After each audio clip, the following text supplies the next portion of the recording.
Olá, meus amigos, sejam todos muito bem-vindos para mais uma aula de Direito Civil aqui pela LAC Concursos. Eu sou o professor Stanley Costa, professor de Direito Civil, Processo Civil aqui da casa. E na aula de hoje nós vamos trabalhar o tema das garantias fidejussórias. Nós já estudamos sobre o direito obrigacional, falamos sobre relação de débito e crédito, estudamos algumas espécies contratuais, através das quais determinada pessoa fica obrigada a cumprir uma prestação econômica em favor de outra. E, normalmente, a obrigação ela é dotada de exigibilidade, o que significa que se o devedor não a cumprir voluntariamente, o credor poderá exigir judicialmente. E uma vez em juízo, comprovado o débito, o devedor será condenado a pagá-lo e intimado para fazer o pagamento. Não fazendo, em regra, o patrimônio do devedor poderá ser agredido para satisfazer a pretensão do credor.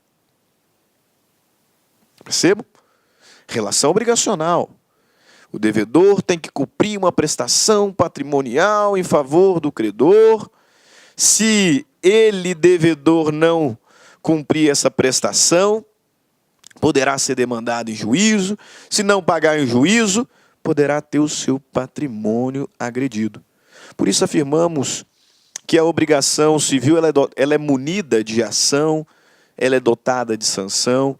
Por isso afirmamos que o patrimônio do devedor é, naturalmente, a garantia do adimplemento da obrigação.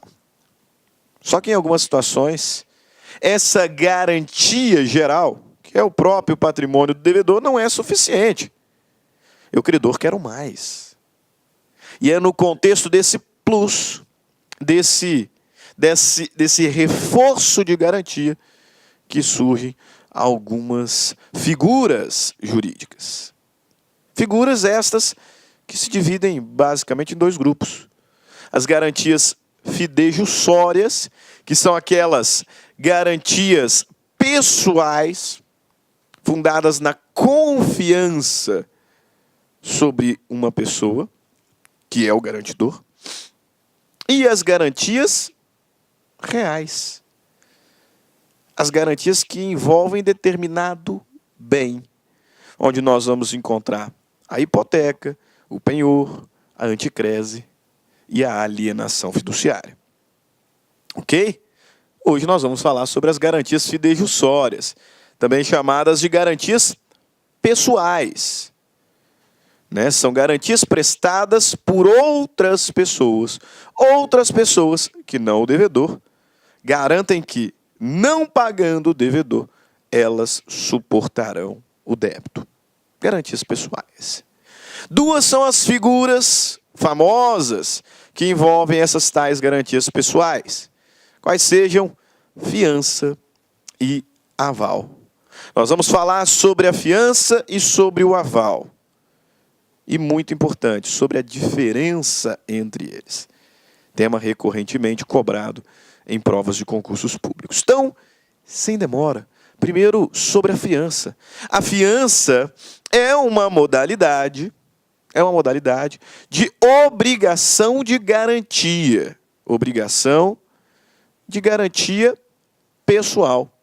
Por isso, ela é carinhosamente chamada pela doutrina de caução fidejussória. Caução fidejussória. Trata-se de uma garantia fundada, uma garantia fundada na confiança que se tem em outra pessoa que responderá pelo débito caso o devedor não o cumpra. Caução fidejussória, uma obrigação de garantia pessoal. Perceba que o garantidor não é o devedor. Ele pode responder, ele pode ser cobrado por uma dívida que não é dele. É por isso que, aqui no contexto das garantias pessoais, nós vamos falar sobre um fenômeno chamado responsabilidade sem débito. Responsabilidade sem débito. Veja lá. Através desse negócio jurídico, o fiador garante satisfazer ao credor uma obrigação assumida pelo devedor, caso este não a cumpra. Portanto, o fiador assume uma responsabilidade sem um débito. Haftung sem Schuld.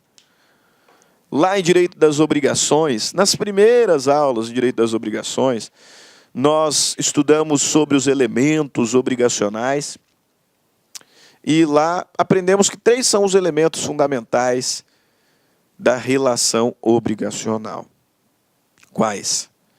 Sujeitos, objeto e vínculo. Havendo sujeito, objeto e vínculo, a obrigação existe e, como consequência da obrigação, nós temos um débito. Um débito. E ocorre que, se este débito não for cumprido, a inadimplência ensejará responsabilidade, que nada mais é do que a possibilidade deste credor exigir judicialmente o adimplemento obrigacional. Por isso eu até costumo dizer que a responsabilidade é consequência do inadimplemento. Se o devedor... E olha só como é que a gente precisa prestar mais atenção nas expressões que nós utilizamos, né? Se o devedor não cumpre voluntariamente a sua obrigação, se ele não cumpre voluntariamente o seu débito, ele responderá por ele. Responderá, inclusive, judicialmente. Se a obrigação existe, tem débito. Se o débito não for cumprido, surge a responsabilidade. Portanto, débito e responsabilidade são 2 elementos muito importantes para o direito obrigacional. E que, normalmente, a obrigação tem um débito que, se não for cumprido, surge a responsabilidade. Mas existem algumas figuras aí fora disso que é normal. Por exemplo, é possível que tenha débito sem responsabilidade. É possível que exista um débito que, se não for voluntariamente cumprido, não ensejará responsabilidade. É possível que exista uma obrigação em que, se o devedor não adimplir voluntariamente,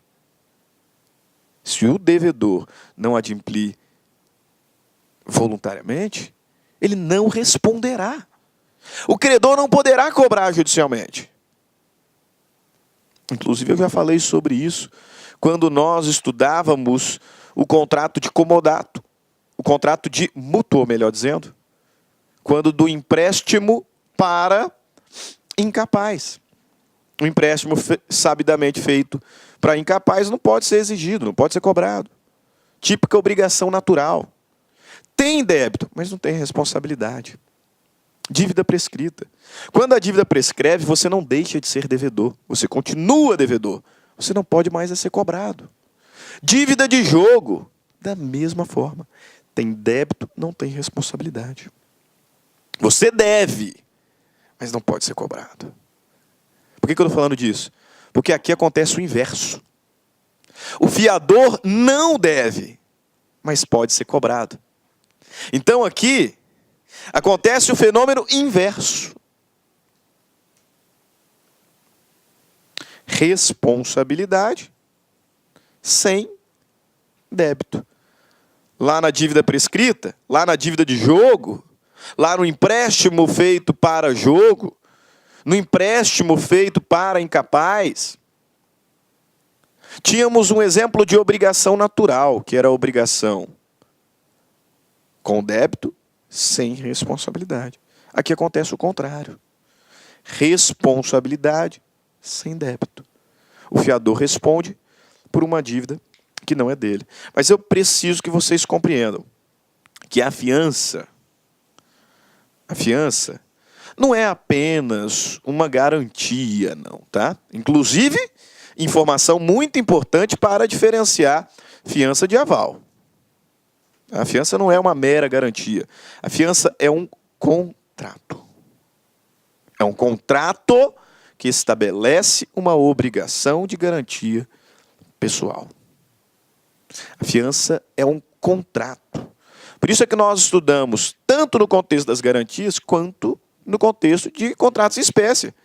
A aula de hoje poderia tranquilamente ser chamada de contratos em espécie. Qual espécie? Fiança, ponto. Cabe lá no direito contratual também. Problema nenhum. É importantíssimo, é imperioso ressaltar que a fiança é uma espécie contratual que impõe uma obrigação de garantia pessoal. Vejamos aqui a regulamentação da fiança no Código Civil, artigo 818, pelo contrato de fiança, uma pessoa garante satisfazer ao credor uma obrigação assumida pelo devedor, caso este não a cumpra, pelo contrato. Pelo contrato de fiança. Uma pessoa garante satisfazer ao credor uma obrigação assumida pelo devedor, caso este não a cumpra. 819. A fiança dar-se-á por escrito e não admite interpretação extensiva. A fiança dar-se-á por escrito e não admite interpretação extensiva. Olá, meus amigos, minhas amigas, sou o professor Luiz Antônio Carvalho, estou aqui para fazer um convite muito especial para vocês. Nós, da Lá Concurso, nós preparamos um super curso para o Banco do Nordeste 2018, um curso atualizadíssimo, um curso completaço, ponto a ponto do edital, e nós, da Lá Concurso, eu garanto para vocês, aqui na Lá Concursos é o melhor curso de carreiras bancárias do Brasil, pode ter certeza disso. Desde 2010 até a presente data, nós tivemos a oportunidade de atender todos os concursos de carreiras bancárias do Brasil e, claro, com centenas de alunos aprovados em todos esses concursos. Meus amigos, minhas amigas, aqui na Lá Concurso você vai ter treino diário. O que é isso? Todos os dias você vai ter uma meta de estudos e se você cumprir as nossas orientações pedagógicas, o nosso personal coach, tenho certeza que você ficará super competitivo. Meus amigos, minhas amigas, espero vocês. Tchau.